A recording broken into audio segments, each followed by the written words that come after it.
¿Qué tal? ¿Qué tal, señores? Tengan ustedes muy buenos días, buenas tardes, buenas noches. Por acá su profesor Samuel Tapia, como siempre, brindándole un apoyo académico. En el día de hoy vamos a ver algo más que interesante. Vamos a continuar con los ejercicios de los esfuerzos de geoverticales de masas de suelo, pero vamos a incorporar una pequeña variable, que va a ser el caso en el que el nivel freático cambia de posición. ¿Ok? Vamos entonces a proceder. Déjeme seleccionar los plumones adecuados para esta misión. Estamos listos. Supongamos que tenemos una masa de suelo. Recuerden que el objetivo final, muchachos, es poder determinar los asentamientos, por un lado. Por otro lado, es determinar la capacidad portante para poder diseñar al final fundaciones. Es decir, vamos a unir todos estos tópicos, incluyendo lo que son esfuerzos horizontales por muros de contención, en lo que es el diseño, ya sea de zapatas aisladas, zapatas corridas, en fin, en definitiva, todo lo que es fundaciones superficiales y fundaciones en profundidad también. Eso es a lo que queremos llegar, ¿ok? Pero para ello es necesario partir desde la base, y la base es esto. Así que ponga atención. Como les comenté, vamos a hacer dos estratos. No tenemos definido de qué son los estratos. Solamente sabemos que las alturas son 4 y 3 metros respectivamente. Esas son las profundidades. En cuanto a los índices de vacíos, vamos a colocarle a este 0,62 con una gravedad relativa de 2,67. Recuerden que la relativa no tiene unidades, se lo mencioné en el video anterior. Y luego vamos a tener un índice de 0,48 con una G sub S, supongamos que de 2,69. Son materiales prácticamente parecidos, pero hay un detalle. El detalle es que el nivel freático lo vamos a hacer acá. ¿Bien? El inciso A de la pregunta sería: determíneme cuál es el esfuerzo vertical acá, a los 7 metros de profundidad. Vamos a hacerlo. Bien, como ya sabemos, lo vamos definiendo de la siguiente forma. Para llegar a los 7 metros, rápidamente debiéramos considerar la ecuación que sigue, en donde el esfuerzo efectivo, bien, que sería la capacidad última en ese punto, va a estar dado por el esfuerzo producto de las masas de suelo, sin considerar, ojo, que eso es lo que vamos a hacer después, sin considerar el peso de la edificación propia, ya sea de su fundación y de los elementos estructurales que pueda tener, más las cargas variables y permanentes que pueda tener. ¿Ok? No estamos considerando eso. Y a esta le vamos a restar lo que conocemos como la porosidad o índice de poro o presión de poros, como usted quiera denominarlo. Bien. Sería más o menos así. El esfuerzo dado producto de la primera masa, que es una masa no saturada, sin agua, por lo tanto ocuparíamos un peso unitario seco, multiplicado por la profundidad, que en este caso sería Z1, asumiendo que este es el estrato 1. Hasta ahí, luego le sumamos lo que acontece en el estrato 2, en donde ya no trabajaríamos con un peso unitario seco, sino con un peso unitario saturado. Así que le vamos a colocar acá SAT por esa profundidad, que sería Z2 menos el peso unitario del agua multiplicado por Z2. Ahora, si queremos ordenar esto, lo podríamos hacer de la siguiente forma. esfuerzo efectivo.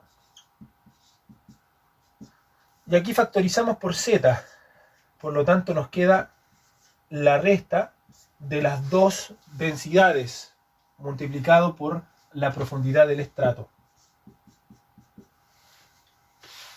Ahora quedaría determinar cuánto es el peso seco y cuánto es el peso saturado de cada uno de los estratos. Bueno, vamos a ello.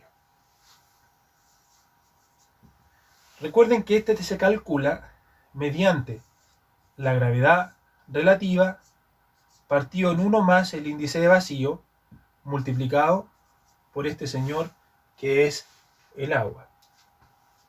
Si reemplazamos, no sé si se alcanzará a dimensionar acá, pero voy a dibujarlo igual, escribirlo igual, o mejor permítanme borrar arriba para no estar pensando que estoy quedando sin pizarra, ¿me entienden?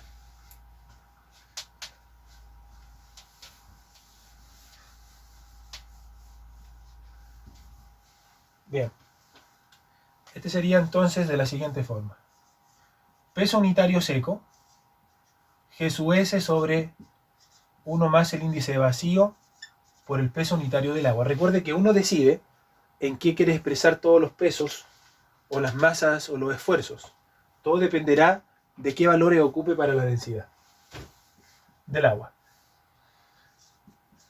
2.67 de 1 más, fíjese bien, índice de vacío, 0,62, multiplicado por 1, y lo utilizaremos en tonelada metro cúbico. La ISAT del estrato 2 se calcula mediante la G sub S más el índice de vacío sobre 1 más el índice de vacío multiplicado por el peso unitario del agua. Recuerden que todo esto está en la lista de reproducción de mecánica de suelo.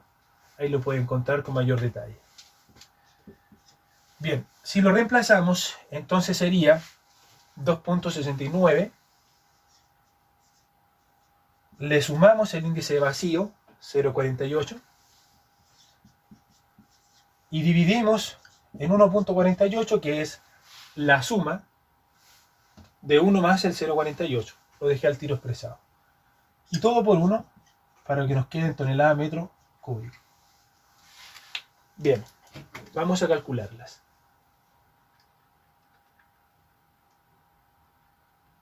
La primera nos da 1.65. Lo voy a anotar. Recuerden que es ton sobre metro cúbico. Está listo. Vamos con la segunda. 2.69 más 0,48 dividido en 1.48. Estamos en presencia de 2,14. Listo. Tonelada metro cúbico. Lo que ya nos permite reemplazar en la ecuación y encontrar el esfuerzo, que es el inciso A de este ejercicio. Sería esfuerzo en el punto, coloquémosle punto D, esfuerzo en D, y D 1.65 por una profundidad de 4 metros, aquí lo tengo, más la diferencia de esto, 2.14 menos 1, por una profundidad de 3 metritos. Listo. Las unidades son toneladas metro cúbico. Si multiplico por un metro me va a quedar en toneladas metro cuadrado, que ya sería unidades de tensión admisible. O de esfuerzo, si lo quiere ver así. Esto se llama esfuerzos geoverticales. Ahí está. Y le vamos a colocar acá tonelada metro cuadrado. Tengo listo el esfuerzo. Bien. Ahora, chequee bien lo que vamos a hacer. Vamos a hacer un inciso B, pero en esta parte B vamos a suponer que el esfuerzo se reduce. ¿Ok? Ya no va a ser el mismo. Para que el esfuerzo se reduzca, alguien en la ecuación tiene que aportar más. ¿Quién será? ¿Será por un lado los esfuerzos negativos? ¿O será por otro lado los esfuerzos hacia arriba? Piénselo. Si el agua actúa como un agente que hace que los esfuerzos disminuyan, ¿vale? Porque le hace un sostén, en otras palabras, sostiene la masa de suelo. ¿Ok? ¿Cómo debiera ser el esfuerzo en el punto inferior si hay más agua o si el nivel freático crece un poquito? Esa es la pregunta. Entonces lo que vamos a decir nosotros es que el esfuerzo en el inciso B se reduce en un 10%. Si eso acontece, vamos a decir que el nuevo esfuerzo en D es del 0.9 del esfuerzo que ya tenemos. Vuelvo a insistir, es el enunciado B, ¿vale? En el que hay una reducción del 10% del esfuerzo real, dando 9,018 metros cuadrados. Entonces lo que yo propongo, pensándolo en la ecuación de Terzaghi, permítanme borrar acá, pensando en esa ecuación, lo que yo propongo y lo que pienso es lo siguiente. Digo, si la ecuación nos dice que el esfuerzo efectivo es igual al esfuerzo menos la presión de poro, para que este señor sea menor al anterior, este en teoría se va a mantener entre comillas igual, ¿entienden? Entonces, uno de los agentes más grandes para que este se reduzca es que este crezca. Entonces voy a inventar un inciso B en donde nosotros vamos a definir un nuevo nivel. Supongamos que esto. Tampoco puedo abusar y colocar tan grande la altura, porque si este 4 se reduce, quiere decir que el esfuerzo también se reduce, porque ya no van a ser 4 de esfuerzo vertical del estrato 1, se va a hacer un poquito menos. Entonces estoy asumiendo que el efecto del agua es mayor. Eso es lo que quiero descubrir. ¿Se fijan? Vamos a verlo. Entonces vamos a suponer que subió un pequeño diferencial. Le voy a colocar un pequeño delta H en nivel freático. Ya no se va a encontrar en ese punto, sino se va a encontrar aquí. Entonces la pregunta ahora sería, ¿cuánto sube?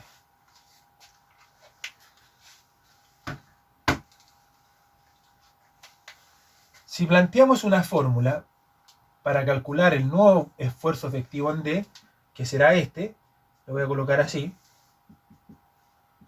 Fíjese bien, ¿quiénes son los participantes? Todo este estrato, que corresponde a ser de una determinada densidad, ahí está, 1.65. 1,65 por la altura que tenía antes, 4, menos ese pequeño diferencial que le quitaron, delta H, que podríamos dejarlo como X para no ocupar tantas variables, pero bueno. Ahora, todo este delta H pasó a ser reemplazado por alguien, y esa es la cuestión. ¿Por quién?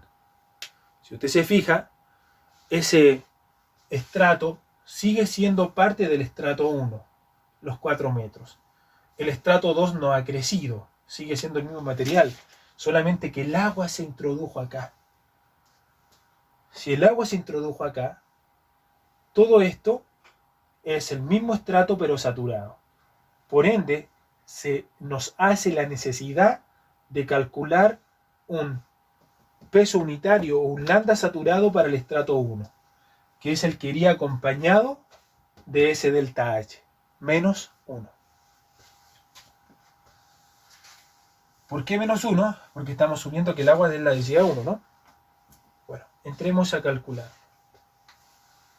Tengo ISAT del estrato 1. Sería igual según la definición a G sub S 2.67 más el índice de vacío 0.62 partido en 1.62 por 1 tonelada metro cúbico. Estoy diciendo que ese pedacito nomás se saturó. Eso es lo que estoy diciendo. Entonces, 2.67 más 0.62 partido en 1.62 me queda una densidad saturada del estrato 1 de 2,03. ¿qué? Tonelada metro cúbico.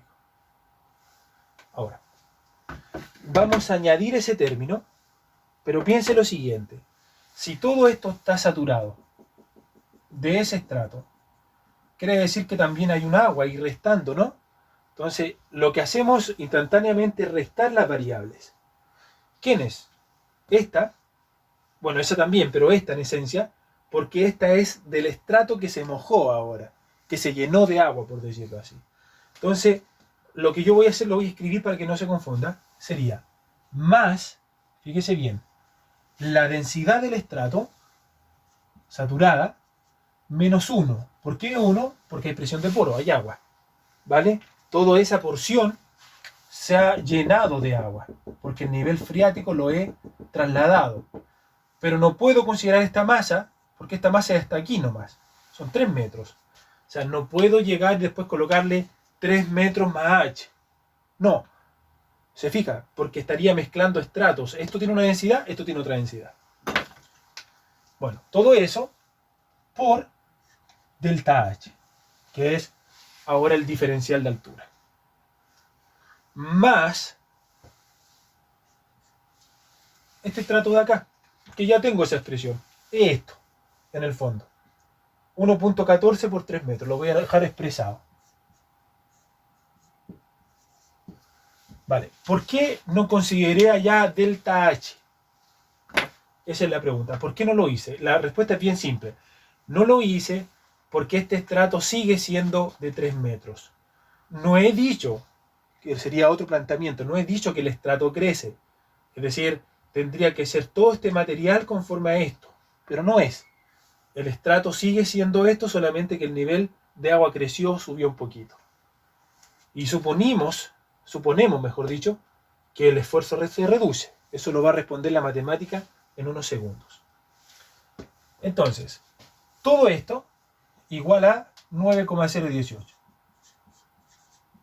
1.65 por 4. Menos 1.65 por delta H. Resto estos dos. Me queda 1.03 por delta H más 1.14 por 3.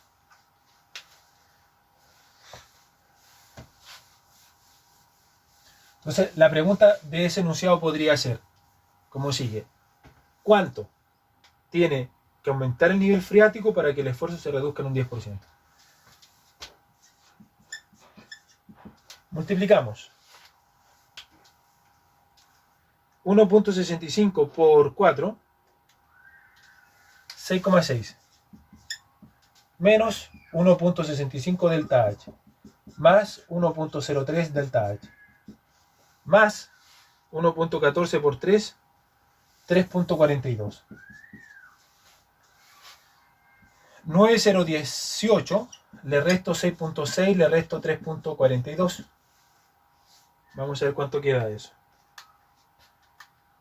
Menos 6.6, menos 3.42.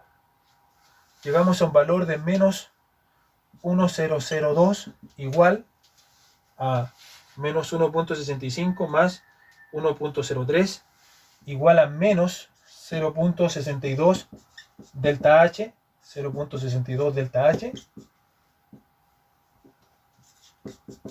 Pasamos ese señor a dividir al menos 1.002 partido en 0.62 negativo. Tenemos que ese delta H es igual a 1.62 metros. ¿Cuánto tuvo que crecer entonces el nivel freático? En 1.62 metros. ¿En cuánto me quedaría la primera masa?